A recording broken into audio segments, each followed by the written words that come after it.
रुकिए, लीजिए, हथियार इनको दे दिया गया। भरत तिवारी की आखिरी गोली के बारे में आप क्या जानते हैं? आखिर भरत तिवारी की आखिरी गोली का राज क्या है? जी हाँ, आखिरी गोली, जो गोली उन्होंने सबसे आखिर में चलाई थी। क्या वजह थी कि भरत तिवारी ने सरेंडर करने के फैसले और ऐलान के बाद, जब उन्होंने सरेंडर करने का फैसला कर दिया और यह ऐलान कर दिया कि अब मैं अपने हथियार फेंक रहा हूं, अब मैं सरेंडर करने जा रहा हूं, ठीक इसके बाद जमीन पर या फिर हवा में एक गोली दागी थी। डायरेक्शन क्या था वो कैमरे पर सामने नहीं आया, आवाज आई और साथ में आई भरत तिवारी की आवाज, और ये अपने आप में एक राज है। आज मैं आपको उस गोली की आवाज भी सुनाऊंगा और इसके साथ ही भरत तिवारी की आवाज भी साथ में सुनाऊंगा, क्योंकि इससे कई तरह के सवाल पैदा होते हैं। सवाल ये कि क्या भरत तिवारी ने अपनी पिस्टल खाली करने के बाद पुलिस के सामने फेंकी थी, और क्या जब उसने सरेंडर करने का फैसला ले लिया तो उसके पिस्टल में सिर्फ एक ही गोली बची रह गई थी, सिर्फ एक गोली। पहले सुनिए उस गोली की आवाज। फेंक दें, रुकिए, लीजिए, हथियार इनको दे दिया गया। रुकिए, लीजिए, हथियार इनको दे दिया गया। देखिए, यहाँ भरत तिवारी सरेंडर करने का फैसला कर चुका है। ये तय कर चुका है कि वो अब हथियार डालने जा रहा है। पुलिस वालों के भरोसे पर पूरी तरह से भरत ने यकीन कर लिया है। छल की आशंका दोहराने के बावजूद यकीन किया है। अगर इसके बाद इन लोगों ने कुछ छल किया या झूठ मूठ का कुछ ऐसा भी कुछ भी किया तो समाज और देश के लोग आप समझना इसके बाद कि ऐसे लोगों का क्या इलाज करना है।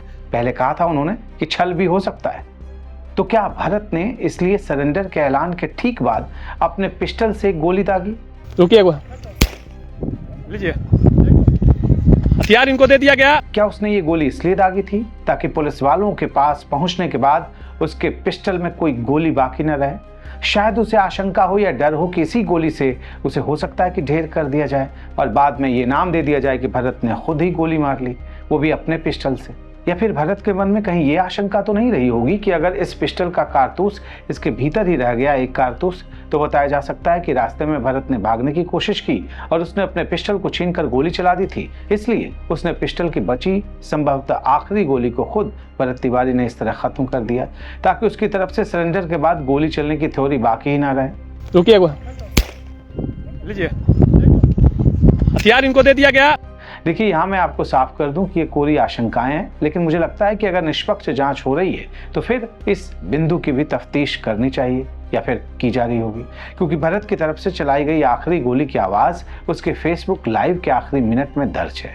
रुकिए, लीजिए, हथियार इनको दे दिया गया। अगर वाकई न्यायिक जांच के लिए इस वीडियो को सबूत के रूप में लिया जाएगा तो फिर ये पहलू भी खास होना चाहिए कि सरेंडर के फैसले के बाद आखिरकार भरत ने पिस्टल से एक गोली क्यों चलाई, वो भी किसी को निशाना बनाने के लिए नहीं। रुकिए, लीजिए, हथियार इनको दे दिया गया। इसलिए मेरे मन में ये सवाल है, ये आशंकाएं हैं, और आप भी अगर भरत तिवारी के आखिरी फेसबुक लाइव पर गौर करेंगे, गौर से इसे देखेंगे, तो आखिरी मिनट की ये बात आपको चौंका देगी। देखिए, भरत के पास पिस्टल में कितनी गोली थी ये भी जांच का विषय बना ही होगा, जांच हो रही होगी, उम्मीद करते हैं ऐसा। मन में आपके भी ये सवाल हुआ कि भरत तिवारी ने सरेंडर के ऐलान के बाद बिना जरूरत के तब गोली चलाई ही क्यों? ये एक तरह से राज जैसा लगता है, बिल्कुल रहस्य सा लगता है, क्योंकि पुलिस से उसने कह दिया था मैं सरेंडर करने आ रहा हूँ, पुलिस वालों को भी पता था कैमरा चालू। रुकिए, लीजिए, हथियार इनको दे दिया गया। अब भरत तिवारी की तरफ से चलाई गई आखिरी गोली का राज आपको क्या लगता है? क्योंकि तब भरत को गोली चलाने की जरूरत नहीं रह गई थी, मैं बार बार कह रहा हूं, क्योंकि वो सरेंडर का ऐलान कर चुका था। बावजूद इसके भरत की आवाज के साथ गोली चलने की आवाज आती है। रुकिए, लीजिए, हथियार इनको दे दिया गया। और फिर वो अपने पिस्टल को पुलिस की तरफ तुरंत ही फेंक देता है। हथियार इनको दे दिया गया। 10-15 सेकंड का भी अंतर नहीं है। भरत तिवारी के वीडियो को मैं गौर से सुन रहा था तो आखिरी पलों में ये आवाज सुनकर मैं ठिठक सा गया। साथ में भरत की आवाज आ रही थी, तो ये आखिरी कुछ सेकंड बहुत रहस्यमय, मैं बार बार कहता हूँ रहस्यमय ये लग रहा है। और इसके बाद ही पुलिस की तरफ से भरत का एनकाउंटर कथित तौर पर शुरू होता है। रुकिए, लीजिए, हथियार इनको दे दिया गया। शंका है कि उसी मौके पर, जैसा कि स्थानीय लोग और जो चश्मदीद वहां के लोकल लोगों ने कई जगहों पर कई चैनलों से बातचीत में ये बात बताई है कि यहीं पर आगे ले जाकर उसे गोली मारी गई। तो क्या राज है आखिर इस आखिरी गोली का? मुझे लगता है कि जांच के दौरान इस पहलू पर भी गौर किया जाएगा। रुकिए, लीजिए, हथियार इनको दे दिया गया। आप क्या सोचते हैं इसके बारे में? अपनी राय कमेंट कर जरूर बताएंगे। अगर ये एंगल खबर का ठीक लगा हो तो आप इसे लाइक और शेयर कर लेंगे।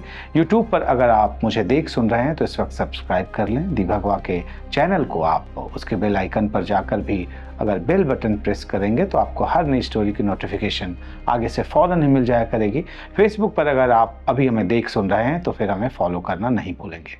अभी के लिए इतना ही। अपना ख्याल रखिए। नमस्कार।